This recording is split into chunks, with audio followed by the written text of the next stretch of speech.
Pagkatapos ng kanyang breakthrough, naging kumpiyansa ang ating bida, napansin niya na sapat na ang kanyang nadagdag na lakas upang makalaban ng pantay sa mga ability user na nasa tier 6. Pinindot niya ang kanyang smartwatch habang iniisip na ang susunod niyang target ay maabot ang ika-6 na yugto ng Indestructible Thunder Body, lalo na't marami pa siyang oras upang manghuli ng mababangis na halimaw sa loob ng mga guho. Biglang nagpakita si Eva na may mapaglarong kilos habang nakasimangot at nagrereklamo dahil pinatigil siya ni Xu Jingming nung nagsasanay ito. Gayunpaman, tiniyak ni Xu Jingming na kailangan lamang niyang itago ang kanyang pinakamalalalim na sikreto mula sa akademya. Mabilis naman siyang pinatawad ni Eva habang namumula ang mukha, ngunit hiniling nitong sabihan muna siya nito bago ulit gawin yun. Sumang-ayon si Xu Jingming at sinabi na oras na upang umalis. Lumabas ang dalawa mula sa mabatong kuweba at bumalik sa luntiang kagubatan. Habang naglalakad sa pagitan ng mga puno, napansin ni Xu Jingming ang isang kumpol ng kumikinang na assessment crystals sa lupa, napangiti siya sa kanyang magandang kapalaran. Ngunit bago pa man niya makolekta ang mga ito, napansin siya ng isang agresibong grupo mula sa ibang bansa at agad siyang inutusan na ibigay ang mga kristal. Sumulong ang Stoka Country Ability Squad na may masamang intensyon. Inutusan nila siyang habarin ang kanyang battlesuit, alisin ang spatial ring, at isuko ang lahat ng kanyang kagamitan kung nais niyang makaalis ng buhay. Samantala, sa mas malalim na bahagi ng kagubatan, nagreklamo si Lin Hui sa kanyang mga kasama na tila kakaunti ang kanilang nakuha, 1,000 crystals lamang matapos ang 10 araw, tiniyak naman ni Qinzhong na maganda na yun, lalo na dahil matindi ang kompetisyon mula sa ibang martial arts teams. Ipinaliwanag niya na mas mahalaga ang likas na talento kaysa sa dami ng crystals pagdating sa mga sinaunang pagsubok at mga gantimpala sa huli.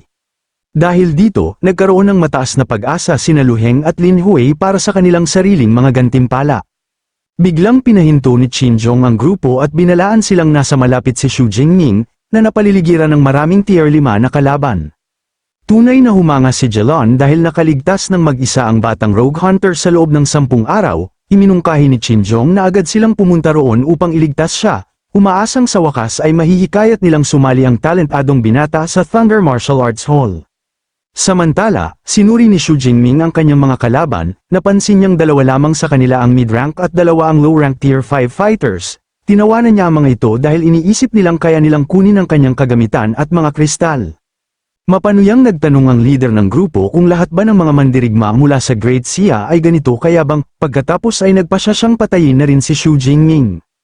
Kinuha ni Xu Jingming ang kanyang sibat mula sa spatial ring at casual na sumagot na hindi siya mayabang, masyado lamang talagang mahina ang mga ito.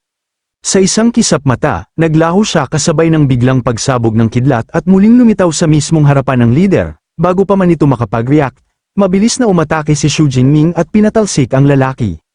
Sa lakas ng impact, bumulusok ito palayo at nagwasak sa mga punong dinaanan nito. Dahil sa nakakatakot na bilis at lakas nito, nataranta ang iba pang mga kalaban at sumigaw na umatras na silang lahat, sapagkat ang lalaking ito ay isang tunay na halimaw. Ngunit sinabi ni Xu Jingming na huli na para tumakbo at agad silang hinabol. Pagkalipas lamang ng 4 na segundo, patay na ang lahat ng 4 na kalaban sa damuhan na nabahira ng dugo. Casual na sinabi ni Xu Jingming kung gaano sila kaina. Pagdating sa lugar, nagulat sina Lin Hui, Lu Heng, at Xiao Lan nang makita nilang isang lone tier 4 na cultivator lamang ang tumalo sa maraming tier 5 fighters sa loob ng ilang segundo. Tuwang-tuwa si Qinzhong sa kanyang nasaksihan, napagtanto niyang isang pambihirang prodigy si Xu Jingming na madaling makapasok sa hanay ng mga elite genius sa kanilang training camp. Lumapit siya na may magalang ng ngiti at binati ang batang hunter, muli niyang tinanong kung maaari nilang pag-usapan ang alok tungkol sa training camp. Sa halip na sagutin ang recruitment offer, biglang naglaho si Xu Jingming sa isang kislap ng kidlat. Napakamot sa ulo si Qinzhong dahil sa pagkadismaya at nagtaka kung bakit hindi interesado ang binata sa isang prestihiyosong training camp. Nagpasya muna siyang huwag ng pilitin ang usapan, dahil naniniwala siyang muli silang magkikita sa main base kung saan maaari niyang ipaliwanag ang anumang hindi pagkakaunawaan tungkol sa Thunder Martial Arts Hall sa Genius Training Camp.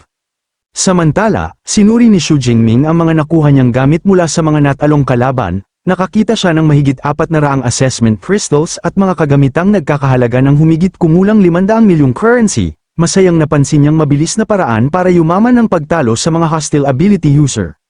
Pagkatapos ay hiniling niya kay Eva na eskan ang lugar para sa mas mababangis na halimaw na maaari niyang panghuli, Nagtaka si Eva kung bakit mas nakatuon siya sa pagpatay ng mga halimaw kaysa sa pagkolekta ng evaluation crystals. Habang mabilis na tumatakbo patungo sa mas malalim na bahagi ng kagubatan, sinabi ni Xu Jingming na sikreto muna ang kanyang dahilan at ipapaliwanag niya ito kapag nagkaroon siya ng pagkakataon. Pagkalipas ng isang buwan, nakatayo si Xu Jingming sa ibabaw ng mga bagong bangkay ng higanting mga halimaw. Nalampasan na niya ang 100,000 ability points at naghahanda na siyang maghanap ng isang liblib na lugar upang makalusot sa susunod na rank. Biglang umalingaw sa kagubatan ang malakas na dagandong ng isang halimaw. Di nagtagal, nakita niya si Elinka na bumubuo ng isang malaking magic circle upang ipatawag ang tatlong makapangyarihang espiritu mula sa ibang mundo, ang Kama Itachi Demon King, Snow Banshee, at Hundred-Eyed Ghost. Agad niyang nakilala ang Holy Maiden of Froza habang inuutusan nito ang kanyang mga summon na umatake. Sabay-sabay na sinalakay ng tatlong espiritu ang isang napakalaking halimaw at madali nila itong nilupig. Pinagmasdan ni Xu Jingming ang kanyang S-rank summoning technique, napansin niyang bawat nilalang na ipinapatawag nito ay nasa tier 5 o mas mataas. Gayunpaman, hindi siya nabahala sa dami ng kanyang mga summon, para sa isang lightning user na gaya niya. Walang silbi ang napakaraming kalaban kung hindi naman nila kayang makasabay sa kanyang bilis. Matapos ni Elinka ang laban, pinuri ni William Mark ang kanyang S-rank summoning power. Sinabi niyang kahit low-rank tier 5 cultivator lamang si Elinka, nagbibigay sa kanya ang kanyang mga nilalang ng combat strength na katumbas ng isang peak tier 5 expert. Ang kalbong attendant sa likuran ni Mark ay nagpaalala sa kanya na nagsumikap ng husto ang kanyang ama upang makuha ang pagkakataong ito. Binalaan din siya nito na papalitan siya ng William family kung hindi niya makukuha ang kamay ni Elinka sa paglalakbay na ito. Agad naman naunawaan ni Mark ang ibig niyang sabihin.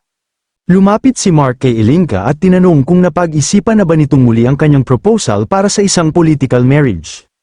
Ipinagmalaki niyang ang William family ang pinakamakapangyarihang pamilya sa Laxi Empire at sinabi niyang kapag pinag-isa nila ang kanilang mga puwersa, malalampasan nila ang anumang balakid. Ngunit malamig siyang binaliwala ni Elinka. Sinabi nitong maaari nilang pag-usapan ang tungkol sa kasal pagkatapos nilang makalabas sa mga guho.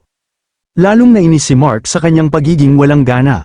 Upang baguhin ang paksa, sinabi niyang naramdaman lamang niya ang presensya ng isang mabangis na beast hunter sa malapit at tinanong kung dapat ba nila itong sundan. Nakilala naman ni Elinka ang tinutukoy niya bilang ang Great Sia Hunter na gumagala sa kagubatan. Ipinunto ni Elinka na hindi banta sa kanila ang beast hunter. Ngunit tumutol si Mark at sinabi na ang isang tier 4 na fighter na may combat strength na katumbas ng tier 5 ay walang duda na isang mahusay na henyo ng Great Sia. Ayon sa standing orders ni Vice Director Chalef, kailangan itong alisin. Napilitan si Elinka na sumunod sa opisyal na utos at pumayag sa plano ni Mark na hanapin ang hunter habang natuwa siya sa kanyang narinig. Napangiti si Mark dahil kumpiyansa siyang kahit malamig ang ugali ng Holy Maiden, kalaunan ay mapapasaka niya rin ito. Habang nakaupo sa kagubatan, sinabi ni Xu Jingming kay Eva na kailangan muna niyang patayin ito sandali. Masayang sumang-ayon si Eva. Pinindot ni Xu Jingming ang kanyang smart arm guard upang shutdown ng device, kaya nanatiling sikreto ang kanyang pribadong cultivation. Pagkatapos, ginamit niya ang kanyang mga puntos upang palakasin ang kanyang kapangyarihan.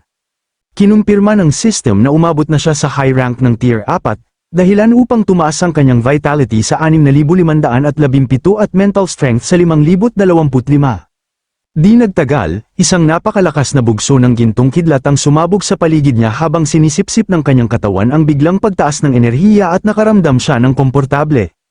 Nang matapos niya ang kanyang breakthrough, napagtanto niyang malamang kailangan niyang makalusot sa tier 5 upang malampasan ang 6,000 na mental strength. Kinuwente rin niya na 43 araw na ang lumipas mula nang pumasok sila sa mga guho, kaya 17 araw na lamang ang natitira. Dahil unti-unti nang nababawasan ang bilang ng mga halimaw sa lugar, nagpasya siyang subukan ang kanyang bagong lakas laban sa isang mid-rank tier 6 na beast. Biglang binalaan siya ni Eva na may 5 ability user na mabilis na papalapit sa kanya, kabilang ang isang S-rank fighter. Mabilis na pinangunahan ni William Mark at Elinka ang kanilang grupo sa masukal na kagubatan.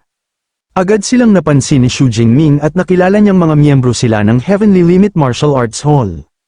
Pinalibutan ni Mark at ng kanyang grupo ang clearing, tinawanan niya ang Rogue Hunter at sinabing napakamalas nito. Kalmadong tinanong ni Xu Jingming kung bakit siya pinupuntirya ng mga ito gayong wala naman siyang ginawang masama sa kanila. Pagkatapos, ginamit ni Mark ang kanyang A-rank Beast Enhancement ability, dahilan upang mag-transform siya bilang isang mabangis na higanteng kulay abong lobo. Ipinaliwanag ni Mark na hindi maaaring hayaan nilang gumala ng malaya ang isang independent prodigy na nagtataglay ng ganoon kapanganib na talento. Itinaas niya ang kanyang mabigat na sandata upang umatake, ngunit pinigilan siya ni Elinka. Ipinaliwanag ni Elinka na maayos pakitunguhan ng kanilang martial arts hall ang mga henyo at inalok niyang iligtas ang buhay ni Xu Jingming kung sasali ito sa kanilang grupo. Lumapit si Mark kay Elinka at pinaalalahanan siyang iniutos ni Vice Director Chalef na pumatay lamang, hindi mang-recruit ng sinuman.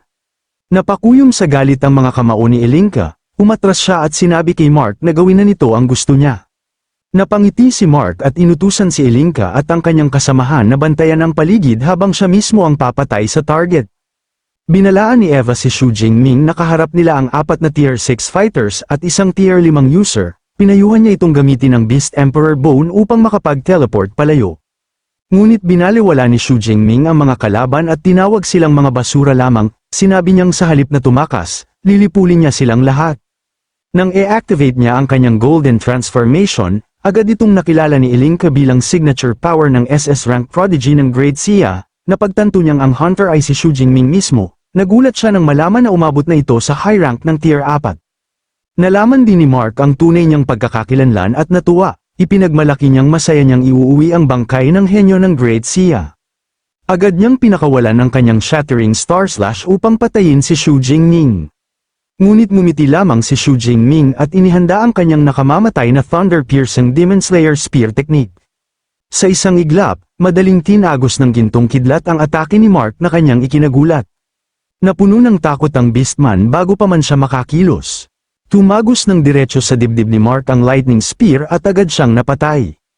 Nabigla sina Elinka at ang mga natitirang kasamahan, hindi nila makapaniwala na si Mark, isang Tier 6 na expert at pinakamalakas na fighter sa kanilang grupo, ay napatay sa loob lamang ng isang segundo. Matapos bumagsak si Mark, nagtulungan ang natitira nilang mga kasamahan upang sabay-sabay na umatake. Samantala, inactivate ni Elinka ang kanyang Summoning Circle at ipinatawag ang Snow Banshee, Kama-Itachi Demon King, at 100-Eyed Ghost upang palibutan si Xu Jingming. Casual na tinawag ni Xu Jingming na mga simpleng palabas lamang ang kanyang mga summon, pagkatapos ay pinakawalan niya ang kanyang Thunder Prison Technique. Sa sumunod na sandali, isang malakas na pagsabog ng gintong kidlat ang lumipol sa lahat ng 3 summoned creatures. Habang naiipit sa natitirang Electric Blast, natakot si Elinka sa napakalaking kapangyarihan ng SS rank ability ni Xu Jingming. Gayunpaman, umaasa pa rin siyang kayang talunin siya ng 3 Tier 6 mentors kung sama-sama silang lalaban ng seryoso. Mabilis na sumugod si Xu Jingming patungo sa 3 fighters at walang kahirap-hirap na sinalag ang kanilang sabay-sabay na mga atake. Lalong natakot ang mga mentor nang mapagtanto nila kung gaano kalakas ang isang SS rank prodigy, na pagpasyahan nilang kailangan nila siyang patayin bago pa siya lalong lumakas. Tinukso sila ni Xu Jingming at tinanong kung talagang iniisip nilang sapat ang kanilang kakaunting lakas upang patayin siya. Napagtanto ni Eva na ginagamit lamang ni Xu Jingming ang mga Tier 6 na expert na ito bilang mga training dummy upang masanay sa kanyang bagong katawan. Nagtaka siya kung kailan naging ganito kalakas si Xu Jingming.